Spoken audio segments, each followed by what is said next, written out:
আপনি 1 নম্বর, এবার আপনার উত্তরটা আমি দিই। 1 মিনিট আমি উত্তর দিই। না আমি উত্তর দিই। উনি আমরা লোক সুন্নি মানুষ, এমনি তার নাকি দেন না। আমার এই পাশে আলেম আছে, নিচেও আলেম বসা আছে। উনি প্রথম শব্দটা বলছে যে আমি মূর্খ মানুষ। কি বলছে? আমি কিছু জানি না। গান, নাচ, হাম 100% এগুলা জায়েজ। আর কোনটা হারাম এটা আমি বলে দিচ্ছি। আপনি যদি গান গজল ভালো না লাগে, আপনি কমিটির কাছে যাই বলবেন যে হুজুরে বলেন গান গজল নিষিদ্ধ, ওয়াজ ডাইরেক্ট করতে। কথা বল না। মাহফিলের একটা সৌন্দর্য আছে। আপনি গান গজল না করলেও গান ছাড়া, গজল ছাড়া, জিকির ছাড়া আমরা ওয়াজ জানি। কিন্তু মানুষ যখন সব উঠতে গেছে না, ওনার পরে মানুষগুলো জমাইতে হলে ওয়াজ দাম না আমার শিখিয়ে দেওয়া লাগবে না। এখানে যদি মানুষ, আমি যে গজলগুলা বলছি তারাই সাপোর্ট করবে। আমি কি খারাপ গজল বলছি? আমার খুশি করার জন্য না, আল্লাহর কাছে ধরা থাকবে। সত্যি করে বলবেন আমি কি খারাপ গজল বলছি? এবার খারাপ কোনটা তারা বুঝাই দিয়া করে এবার যাবে। খারাপ হলো ওই গজল যে গান গাইলে কলিজার মধ্যে দুনিয়ার প্রেম সৃষ্টি হয়, ওটা হারাম। কথা কথা যেটার কারণে যে নাচ হাম বললে রসুলের প্রেম, আল্লাহর ভয় কলিজায় সৃষ্টি হয়, ওটা একসাথে জায়েজ। এখন হারাম কোনটা এটাও বলে দিই, উনি শিখে নেন, জেনে নেন।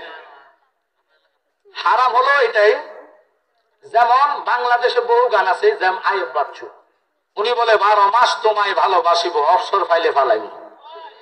এটা হারাম। এটা কি হারাম? আরো আছে মমতাজের গান, ফাইটা যায়, সিরিয়া যায়, লইয়া যায়, এটা আমি কইছি না। কথা কন না কেন?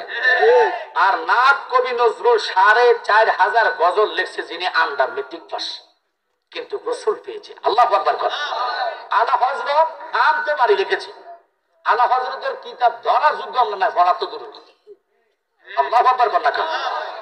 এখন আমার প্রশ্ন হলো, আমি যদি এখানে দুনিয়াবি গান কইয়া দুনিয়ার গানতে, যেমন রসুলের শানে প্রত্যেকটা গান বলেছি, এই গজলে প্রত্যেকের লোকের অন্তরে প্রেম জাগৃত হয়েছে নবীর জন্য। কথা কন না কা? এটার দলিল আল্লাহর হাবিব দিছে, আলা লা ঈমান লিমাল্লাহ মুহাব্বাত আলা। কলিজা নবীর প্রেম না থাকলে তুই কিসের মুসলমান? কথা কন না কা?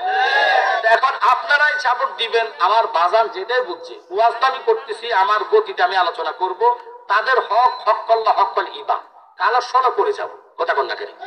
এখন প্রথম রাউন্ডে হলো আমাদের সুন্নি আকীদার নিয়ম হচ্ছে, এদের কলিজার প্রেমের মধ্যে নবীর হামতে বাড়ি শুনলে দোকানে থাকে না, দৌড়াইয়া চলে আসে। আমি যদি কইতাম মধু হই হই আমায় বেশি খাওয়াইলা, নাউজুবিল্লাহ কর না, এটা হারাম। কবি নজরুল বলেছে, মাঝ দরিয়ায় উঠলে তুফান, নাহি আমি দরি, জানি আমায় নবী করবে পার, সাফায়াতের তরি। এগুলা তো দলিল, এগুলা দলিল, এগুলা দলিল। এখন যদি উনি আমারে বলে, 1 মিনিট আমরা তর্ক করলে তো না, আমি ঠান্ডা মাথা বুঝাচ্ছি। ওই ভাই সাহেব যদি কয় আমার গজল ভালো লাগে না, তাহলে ভাই সাহেব 1 ঘন্টা ওয়াজ করক, আমি বইয়া শুনি, এতটা আমি শিখে যাবো। কথা ঠিক কিনা? আর নইলে উনি কেন এই কথাটা বললো যে এই গান রাগ করছেন? এটা দূরে আল্লাহুম্মা সাল্লি